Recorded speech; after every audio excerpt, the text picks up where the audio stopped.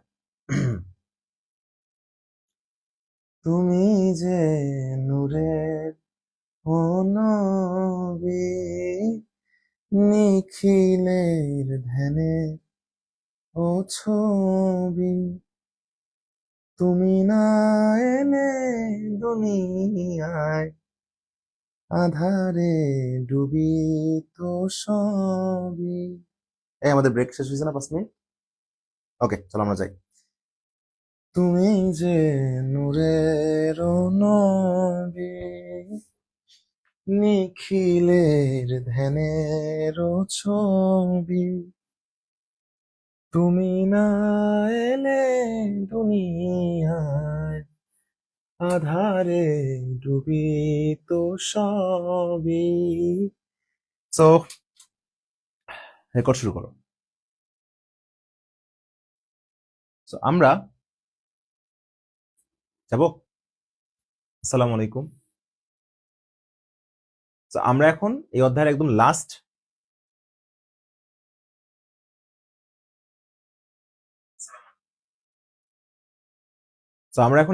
Last টপিকে চলে আসছি।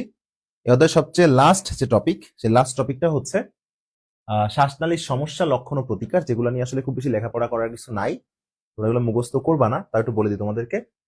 দেখো, শ্বাসনালীতে যেটা হয় আর কি, শ্বাসনালীর সমস্যা হিসেবে আসলে দুইটা শ্বাসনালীর সমস্যাকে আসলে আইডেন্টিফাই করা হয়েছে। একটা হচ্ছে ঊর্ধ্ব শ্বাসনালীর সংক্রমণ, হচ্ছে ঊর্ধ্ব শ্বাসনালীর সমস্যা বা সংক্রমণ, আর হচ্ছে নিম্ন শ্বাসনালীর সংক্রমণ, ঠিক আছে? নিম্ন ঊর্ধ্ব শ্বাসনালীর কিন্তু, হ্যাঁ, আর হচ্ছে নিম্ন শ্বাসনালীর সংক্রমণ। তো ঊর্ধ্ব শ্বাসনালীর সংক্রমণ হিসেবে বা সমস্যা হিসেবে আমাদের এই অধ্যায়ে দুইটা জিনিস নিয়ে আলোচনা করা হয়েছে। একটা হচ্ছে সাইনোসাইটিস এবং আরেকটা হচ্ছে অটাইটিস মিডিয়া। তো প্রথম কথা হচ্ছে ভাই, সাইনোসাইটিস জিনিসটা আসলে কি? সাইনোসাইটিস হলো, আমি যদি সাইনোসাইটিসকে লিখি তাহলে জিনিসটা এমন হয়, দেখো, সাইনোসাইটিস ভাগ করে ফেললে দেখবা কি হয়, সাইনাস প্লাস আইটিস। দেখো, এই যে সাইনাস, মনে রাখবা আমাদের মুখ গহ্বরের, আমাদের এই যে নাক, এর দুপাশে টোটাল 4 জোড়া প্যারানেজাল সাইনাস আছে। তাহলে বলো, আমাদের মুখ গহ্বরের দুপাশে কত জোড়া প্যারানেজাল সাইনাস রয়েছে? 4 জোড়া। কি আছে? Paranasal sinus. কেন বলো তো প্যারা বলছে জিনিসটা? প্যারা মানে প্যারালাল, তো 4 জোড়া না, তাহলে এই সাইডে একটা থাকলে ওই সাইডে একটা আছে, প্যারালালি 4টা, 4 জোড়া আছে, টোটাল 8টা।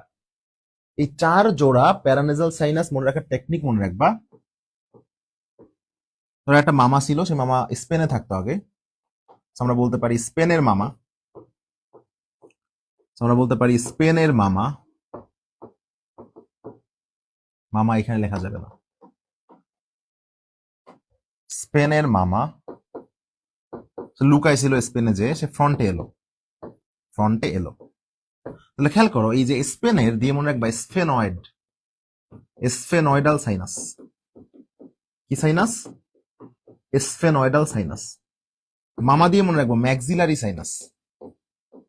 মামা দিয়ে হচ্ছে ম্যাক্সিলারি সাইনাস, ফ্রন্টে দিয়ে হচ্ছে ফ্রন্টাল সাইনাস, আর এলো দিয়ে হচ্ছে এথময়েডাল সাইনাস।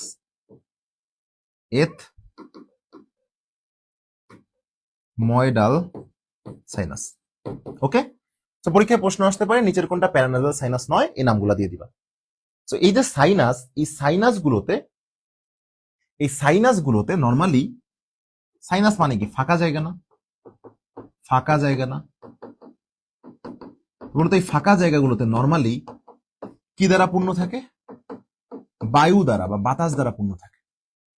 এবার যখনই ওইখানে এসে বিভিন্ন ব্যাকটেরিয়া, বিভিন্ন ছত্রাক এখানে অ্যাটাক করবে, তখন এই বায়ুপূর্ণ স্থানটা তরলপূর্ণ হয়ে যায়। আর তরলপূর্ণ হয়ে গেলে এখানে সংক্রমণ বা প্রদাহ হয়। মনে রাখবা এই আইটিস মানেই হচ্ছে সংক্রমণ বা প্রদাহ, সংক্রমণ বা ইনফ্লেমেশন বা প্রদাহ। হ্যাঁ, তো আমি আরেকবার একটু বলে দিই, আমাদের মুখ গহ্বরের দুপাশে 4 জোড়া প্যারানেজাল সাইনাস আছে। সাইনাস মানে যেহেতু গহ্বর, ওই গহ্বরগুলো নর্মালি বায়ু দ্বারা পূর্ণ থাকে। তখন যদি সেখানে ব্যাকটেরিয়া বা ছত্রাক অ্যাটাক করে, তখন ওই বায়ুপূর্ণ জায়গাটা তরলপূর্ণ হয়ে যায়, ফলে সেখানে সংক্রমণ হয়ে যায়, সংক্রমণ বা ইনফ্লেমেশন বা প্রদাহ হয়ে যায়, ওটা মানে আইটিস। সাইনাসে সংক্রমণ সাইনোসাইটিস, যদি বলতাম নেফ্রনে সংক্রমণ নেফ্রাইটিস, ব্রোঙ্কাসে সংক্রমণ ব্রোঙ্কাইটিস, মেনিনজাসে সংক্রমণ মেনিনজাইটিস, অ্যাপেন্ডিক্সে সংক্রমণ অ্যাপেন্ডিসাইটিস, ফুসফুসের আবরণ প্লুরায় সংক্রমণ প্লুরাইটিস। খুব ইজি, মনে থাকবে আমার কথা। তো খেয়াল করে দেখো, আমরা সাইনোসাইটিস সম্পর্কে কিন্তু মোটামুটি জানলাম। সাইনোসাইটিস 2 প্রকার হয়, একটা হচ্ছে অ্যাকিউট সাইনোসাইটিস, যেটা স্বল্পক্ষণিক, 4 থেকে 8 সপ্তাহের মধ্যে সেরে যায়। আর যেটা 8 সপ্তাহ বা অনেক পরেও সারে না, অনেক দিন ধরে থাকে, এটা হচ্ছে ক্রনিক বা দীর্ঘক্ষণিক সাইনোসাইটিস। ক্লিয়ার?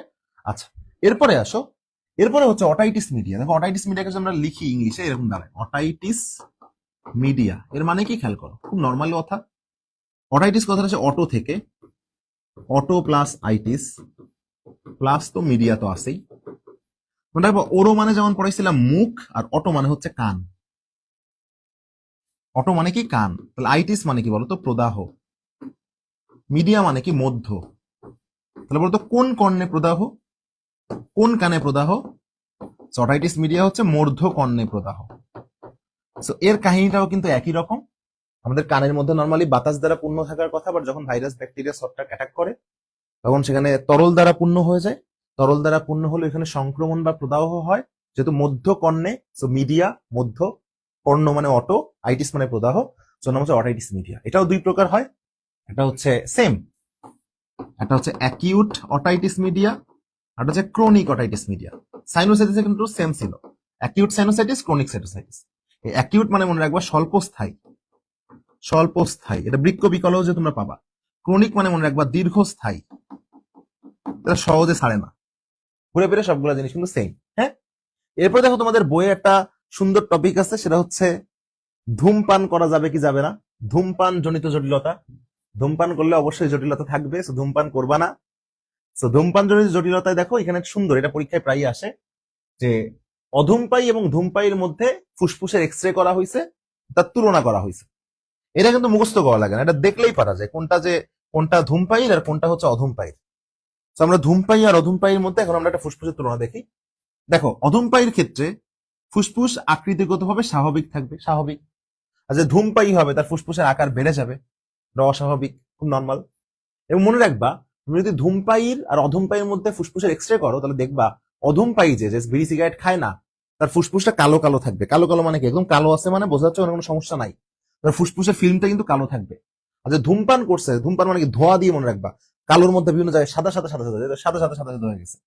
তো বিভিন্ন জায়গায় সম্পূর্ণ কালো না থেকে এর মধ্যে বিভিন্ন অঞ্চল থাকে যেখানে ঝাপসা দেখা যায় বা সাদা সাদা দেখা যায়। বলতো যে অধূমপায়ী হবে তার অ্যালভিওলাসের সংখ্যা স্বাভাবিক থাকবে না, স্বাভাবিক থাকবে। আর যে ধূমপায়ী হবে তার অ্যালভিওলাসের সংখ্যা দিন দিন কমে যাবে না। যে অধূমপায়ী হবে তার সিলিয়া যেটা থাকে আমরা জানি শ্বাসনালীর প্রাচীরে, অ্যালভিওলাসের প্রাচীরে, স্বাভাবিক থাকবে না, স্বাভাবিক। আর যে ধূমপায়ী তার সিলিয়া কিন্তু বিনষ্ট হয়ে যায়। সিলিয়া যদি কাজ করতে না পারে তাহলে কিন্তু অনেক সমস্যা হয়। ক্লিয়ার? রায়হান রাজু, ওয়ালাইকুম আসসালাম। আচ্ছা, খেয়াল করো, যেহেতু অধূমপায়ী তার কিন্তু এমফাইসিমা নামক কোনো রোগ থাকবে না। এমফাইসিমা রোগটা কি, যখন ফুসফুসে অ্যালভিওলাসের সংখ্যা অনেক কমে যায়, ফুসফুসের বিভিন্ন জায়গায় ফাঁকা স্থান তৈরি হয়, ফাঁকা জায়গা তৈরি হয়, ফলে শ্বাসনালীর অক্সিজেন এবং কার্বন ডাইঅক্সাইডের বিনিময়টা সহজে করতে পারে না। সো এমফাইসিমা দেখা যায়। আর এদের কি দেখো, যে এমফাইসিমা দেখা যায় না, অধূমপায়ীর ক্ষেত্রে এমফাইসিমা দেখা যায় না, আর ধূমপায়ীর ক্ষেত্রে এমফাইসিমা দেখা যায়, স্বাভাবিক। বলতো কার মধ্যে কোনো ক্যান্সার টিউমারের মতো অংশ দেখা যাবে না, যে অধূমপায়ী, ক্যান্সার টিউমারের মতো কোনো উপবৃদ্ধি থাকে না। আর কার মধ্যে বলতো ক্যান্সার টিউমারের মধ্যে উপবৃদ্ধি থাকে, যে ধূমপায়ী। কার মধ্যে পানি, এক্সরে ফিল্মে ফুসফুসে পানি জমা শনাক্ত করা যাবে না, পানি জমা, পানি থাকবে না, যে ধূমপান করে না তার মধ্যে কোনো পানি থাকবে না, সো অধূমপায়ীর। আর কার মধ্যে এক্সরে ফিল্মে বিভিন্ন পানি জমা দেখা যায়, যে ধূমপায়ী, তাই না? গেল। কোনটা বলতো ফুসফুস এবং হৃৎপিণ্ডের প্রচ্ছায়া স্বাভাবিক হয়, যে অধূমপায়ী, আর কাঠটায় স্বাভাবিক হয় না, ছোট হয় একটা, সেটা হচ্ছে ধূমপায়ী। তো ধূমপায়ী আর অধূমপায়ীর মধ্যে যে ফুসফুসের যে তুলনা, সেটা কিন্তু খুবই মনে রাখা, খুবই ইজি, খুবই সহজ, কোনো জটিলতা নাই। তাহলে এই ছিল হচ্ছে আমাদের টোটাল, যদি আমি চিন্তা করে তোমাদেরকে দেখাই, এটা ছিল আমাদের হচ্ছে শ্বসন ও শ্বাসক্রিয়া পুরো অধ্যায়টা নিয়ে একটা অনশট আলোচনা, শিওর শট গুলা পড়াই দিছি, যা যা পরীক্ষায় আসবে